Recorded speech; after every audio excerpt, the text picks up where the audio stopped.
You ever met someone who acts like they were born to boss people around? Someone who walks around with a clipboard and a fake smile, thinking the world spins just because they say so. That's Karen, my neighbor, the self-appointed queen of the HOA and the uninvited villain of this story. Now, let me give you some quick context before we dive into the madness. After spending most of my life working 2 jobs and saving every penny, I finally bought my dream property, a 12-acre ranch just outside the city limits. A place with wide open skies, a small creek running through the back, and enough space to raise horses, build a workshop, and live life my way. And the best part, it was outside the reach of the HOA, the Homeowners Association. That means no random rules about mailbox colors, grass height, or how many chickens you can keep. In your backyard, it was peaceful. For a while, but peace doesn't sit well with people like Karen. Karen lived right near the edge of the neighborhood. Her house was the last on the street that led into my ranch. While the HOA technically had zero control over my land, Karen acted like it was her personal project. From the day I moved in, she made it her mission to correct me. At first, it was little things. I noticed your barn is red. That's a violation of the neighborhood's visual harmony. Did you get HOA approval for that horse trailer? You have too many animals for this zoning. Every time, I'd politely remind her that my ranch was not in the H domain. I even showed her the paperwork, county maps, zoning ordinances, you name it. But Karen wasn't interested in facts. She was interested in control. It got worse when I installed my automated front gate. Now this wasn't just any old wooden fence with a padlock. This was a steel-reinforced, remote-controlled, camera-monitored beast of a gate. It connected to my phone, sent alerts for any motion, and had a direct link to the sheriff's office in case of emergencies. Cattle theft had been rising in the area, and I wasn't taking any chances. Karen, though, she treated it like I'd just installed a missile silo. "That gate is aggressive," she said one day, standing right outside it with her arms crossed. I blinked. Aggressive? Yes, it sends a message of hostility to the community. Karen, I'm on private land. I reminded her again. It's to keep my animals safe. Well, the community feels uneasy with such barriers. It's unwelcoming. I couldn't help but laugh. Karen, the only community beyond this gate is my goats and a couple of barn cats. But Karen wasn't laughing, and she wasn't finished. Fast forward a few days. I'm at home, enjoying a quiet Saturday morning with a mug of coffee and the sound of horses neighing. In the distance, peaceful, serene. Then my phone buzzes. Alert, unauthorized gate access detected. Camera feed. Live. I opened the app and my jaw dropped. There, right in front of my gate, was Karen, dressed in a pastel blazer, holding a strange black device in one hand and pressing buttons on the keypad with the other. She wasn't just guessing the code, she was trying to hack it. The remote she had looked like one of those universal garage openers, but much more advanced. A signal jammer or code cycler, maybe. Whatever it was, she was trying to break into my property. She paused for a second, glanced around, then pointed the device at the control box. Click, and just like that, the gate opened. I stared in disbelief as she stepped inside, like she owned the place. No knock, no call, just waltzed in like she was inspecting a rental property. At that moment, I hit the red button. My security system is linked to the local sheriff's office. It's part of a rapid response program for rural properties that opt in, especially those with livestock. Once triggered, a GPS ping is sent out, and the nearest unit responds automatically. And here's the part that Karen had no idea about. The closest unit that day was a K9 patrol team doing drills just 2 miles away. 36 seconds later, I heard the sirens, and I mean fast. No traffic lights out here, no neighborhoods to weave through, just gravel roads, open land, and one Karen about to have a very bad day. Through the live camera, I watched as 2 black and white sheriff SUVs roared up the driveway, kicking up a cloud of dust. Out jumped 4 officers, massive German shepherds, both barking like they'd just smelled danger. Karen froze halfway up my path. Maybe 20 yards and the dogs circled her, barking non-stop. She threw her hands in the air and started screaming something I couldn't hear. One officer shouted commands. The other moved to secure the perimeter. The K9 handlers kept the dogs close, but ready. And there she was, Karen, standing on my land, caught in real time, surrounded by law enforcement and police dogs and looking like a deer in headlights. I grabbed my keys and jumped in the truck. As I pulled up the drive, I could already hear her trying to defend herself. He's unstable. He's hiding illegal structures. I have every right to inspect. The officer, who I'd later learn was Deputy Mendez, was calm and professional. "Ma'am," he said, "you are trespassing on private property, with no warrant, no permission, and unauthorized electronic equipment. But I'm the HOA president. And this land is not part of your HOA, he replied. We've already confirmed that. Karen's voice rose, almost in panic. He's threatening me. He told me I had to inspect. I was trying to ensure community safety. That's when she did something no one expected. She pulled out her phone and dialed 911 right there. in front of the cops. He's threatening me. She told the dispatcher. There are dogs coming after me, being attacked. I parked and stepped out. Karen pointed at me and screamed. That's him. That's the one who threatened the HOA board. Deputy Mendez turned to me. You, the property owner. Yes, sir, I said, and I have all the footage. You're going to want to see this. I handed over my phone with the camera playback of the entire incident from the moment she showed up at the gate to the second she hacked her way inside. The deputy raised an eyebrow and nodded slowly. Karen stood there watching, arms crossed, tapping her foot like this was just a misunderstanding. But when he reached the part where she clearly used an unauthorized signal device to open my gate, the whole mood shifted.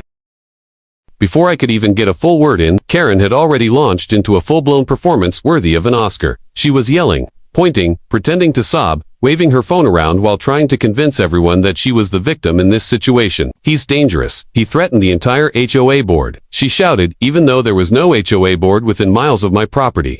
I was doing a safety inspection, and he sent attack dogs after me. Deputy Mendez remained calm, though I could see the faintest flicker of disbelief on his face as he glanced over at the two well-trained German shepherds who were now quietly sitting by their handlers. Tongues out, tails wagging, not exactly what you'd call attacking. Karen was trying hard to control the narrative, spinning lies faster than a spider spins its web. He screamed at me from inside the house, told me I had to inspect, or else. I was terrified. I had to enter for my safety. She clutched her phone tightly and spoke loudly into it. Yes, operator, I'm still in danger. He's glaring at me. There are dogs everywhere. I think he might be armed. The 911 operator must have still been on the line, but from the body language of the officers, it was clear they weren't buying a word she said. Deputy Mendez took my phone and reviewed the footage again, turning the screen to one of the other deputies. From the moment she approached the gate to the second the code box activated, he wasn't even outside.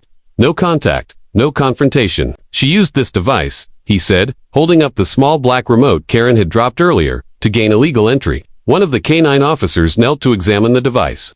That's not a garage opener, he muttered.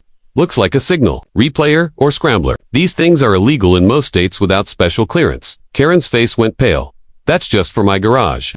It must have opened his gate by mistake. It's not illegal, she cried. I only wanted to make sure no zoning laws were being violated. Deputy Mendez raised a hand to quiet her. Ma'am, you were seen intentionally opening a gate to private property using a device not meant for public use. That's unauthorized electronic access. Combined with trespassing and a false 911 report, you're looking at multiple charges. That's when Karen really started panicking. Charges? What charges? I'm the victim here. I was trying to help. You weren't invited onto the property, the deputy said, and the owner he motioned toward me has documentation that this land is not under HOA control. Karen wasn't done yet. I don't care what some county paperwork says. This affects the whole neighborhood. He's lowering our property values with that giant metal gate and that ugly red barn.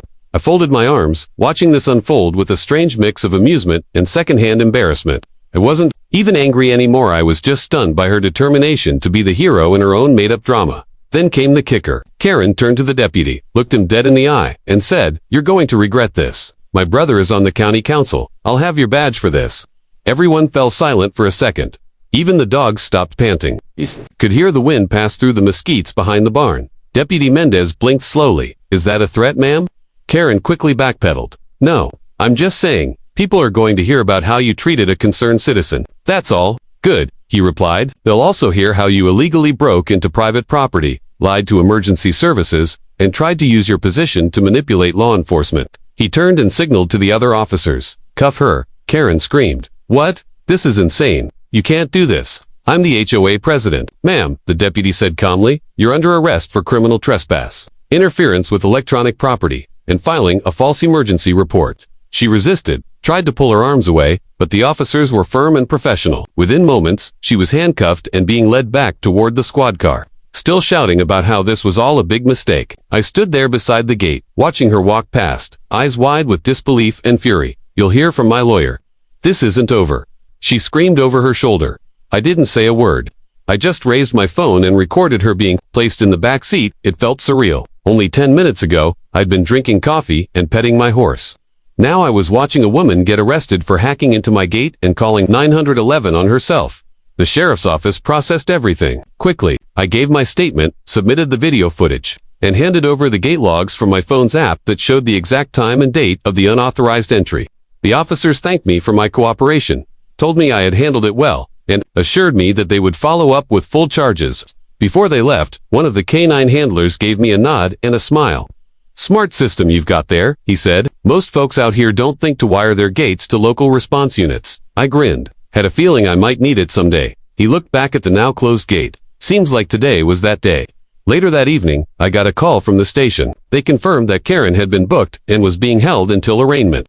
Apparently, when they searched her purse, they found several unauthorized signal devices, including a keycode scanner, 2 garage remotes modified with digital displays, and even a notebook listing addresses and access codes. She had apparently been monitoring other properties in the area too, trying to find code patterns. The sheriff's office suspected she had been preparing to expand her self-given authority to other nearby ranches. That hit me harder than I expected. This wasn't just a case of some nosy neighbor. Karen had been planning this. She was obsessed. The next morning, the story hit local news. The footage I'd saved and the clips from the deputy's body cam were released as part of the public record. Within hours, it had gone viral online. Headlines like HOA President breaks into ranch, gets arrested by K9 unit flooded my feed. Comments poured in from all over, people laughing, shocked, angry, cheering, and honestly, it felt like justice. Real, satisfying justice. Karen had finally crossed a line that couldn't be covered up with a community meeting or a formal letter. She'd tried to play the system and the system bit back. But for me, it wasn't about revenge, it was about peace. For once, I could sit on my porch without looking over my shoulder. I didn't have to brace myself for another unsolicited compliance notice or some passive-aggressive HOA message. Karen had finally been stopped, and the only thing more unbelievable than her attempt to play the victim was the fact that it all fell apart in just 36 seconds.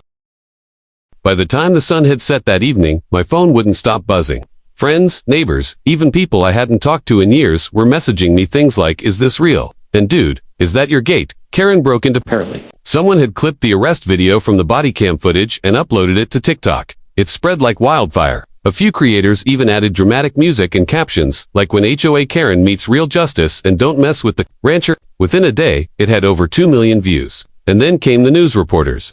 A local station reached out for a short interview. I kept it simple, told them I'd installed the gate for security, had never threatened anyone, and that I was surprised someone would go that far just to prove a point. But the internet wasn't that calm. The comments were brutal. People were roasting Karen nonstop.